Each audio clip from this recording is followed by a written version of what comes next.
তাফসীর বুঝতে সহজ হয়। তাহলে এই সূরাটি রাসূলের উপরে আল্লাহ তাআলা কোন প্রেক্ষাপটে কোন সময় নাজিল করেছেন, সেই নাজিলের সময়কালটা একটু জানার দরকার আছে না নাই? আমি কি বলবো? মন খারাপ করবেন না তো ইনশাআল্লাহ? তাকবীর দেন, লিল্লাহি তাকবীর। সম্মানিত ভাইরা আমার, বিশ্ব নবীর প্রিয় সাহাবী হযরত ওমর ফারুক রাদিয়াল্লাহু তাআলা আনহু ডেকে বলেন, আমি মৌমাছির গুনগুন আওয়াজ শুনলাম। ডানে তাকায় মৌমাছি নাই, বামে তাকায় মৌমাছি নাই। নবীজির চেহারা মোবারকের দিকে তাকায় দেখি নবীজি ফিসফিস করে কি যেন তেলাওয়াত করতেছেন।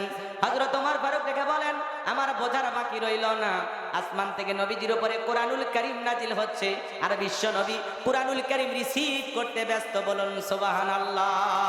তাহলে মৌমাছির গুনগুন আওয়াজ হলে কোরআনুল কারীম নাজিল হয়। দপ্তরি ছুটির ঘন্টায় বাড়ি মারে, টন টন আওয়াজ হলে কোরআনুল কারীম নাজিল হয়। আমার ভাইয়েরা, নবী যখন উটের উপরে থাকতেন ওই সময় যদি কোরআনুল কারীম নাজিল হইতো, ওহির ভারে উটের মাথা জমিনের সঙ্গে লেগে যেত। নবী যখন ঘোড়ার উপরে থাকতেন ওই সময় যদি কোরআনুল কারীম নাজিল হইতো, ওহির ভারে ঘোড়ার পাগুলো বালুর ভিতরে ডেবে যেত। বলুন আল্লাহু আকবার। তাহলে কোরআনের একটা আলাদা ওয়েট, আলাদা একটা ওজন আছে না নাই? নবীজির এক সাহাবী রানের উপরে মাথা রেখে নবীজি আরাম ফরমাচ্ছেন, ওই সময় কোরআনুল কারীম নাজিল হলো। সাহাবী ডেকে বলেন, আমার কাছে মনে হয় আমার রানটা ফেটে যাবে, আমার কাছে মনে হয় আমার রানের উপরে পাহাড় চেপে ধরা হয়েছে।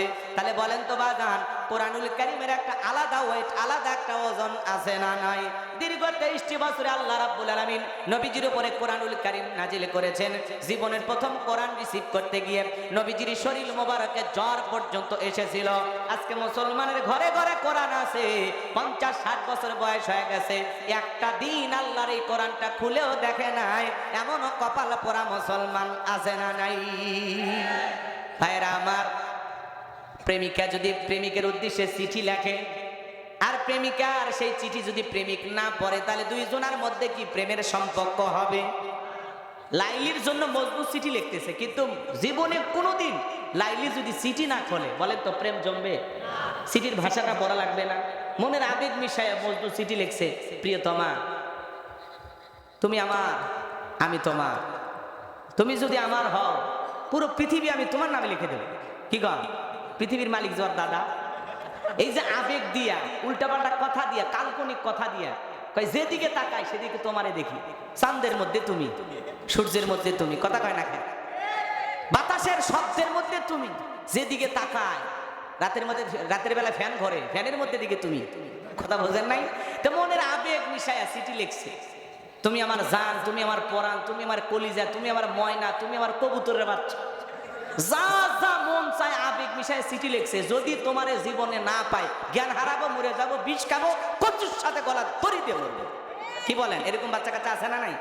তাহলে এই যে আবেগ ভালোবাসা দিয়া, নিজের শরীর সিরিয়া রক্ত দিয়েও চিঠি লেখে, এরকম পাগল আছে না? আহা, কি মজনু! এই মজনুর চিঠি না পড়লে তো মজনুর আবেগ লাইলি বুঝবে না, কথা বলে না কেন?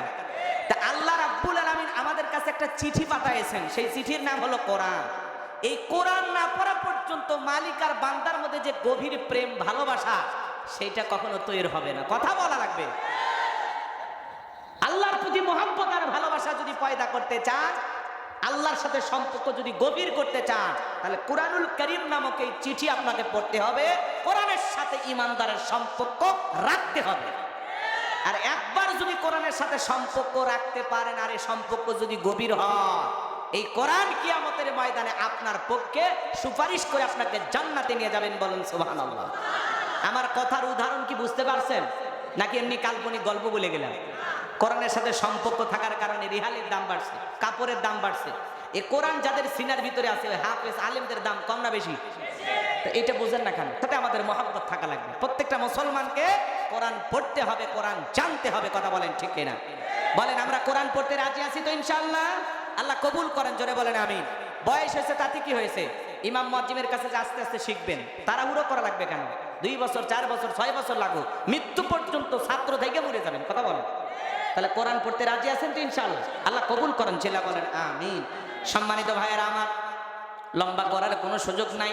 8টি পদ্ধতিতে নবীজির উপরে কোরআনুল কারীম নাজিল, হয়তো বলতে গেলে লম্বা সময় লাগবে। হযরত ওমর ফারুক ডেকে বলেন, নবীজির কোরআনুল কারীম রিসিভ করা শেষ হয়ে গেল। বিশ্ব নবী সাহাবায়ে কিরামদের দিকে মুখ ঘোরা ডেকে বলেন, আমার সাহাবীরা, এই মাত্র আসমান থেকে জিবরাইল এসে